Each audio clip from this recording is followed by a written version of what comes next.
नमस्कार मित्रांनो, मी देवीच्या दर्शनासाठी आलो होतो माहूरगडला.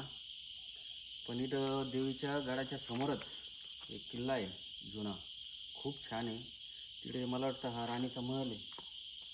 इथं काहीतरी बहुतेक पाणी वगैरे तिकडं मला वाटतं स्नानगृह आहे जणू इथं बाजूला. तिकडं शौचालय आहे जुनं पुराणं. आणि इकडला व्ह्यू दाखव रे, खूप छान दिसते. मला वाटतं खिडक्या वगैरे होतात काय काय माहिती. आणि एंट्री गेट समोरून होतं आहे ना. वा, खूप छान हवा येते इथून ना. बघ इथं बसल्यानंतर खूप छान हवा येते आणि खूप भारी वाटतं.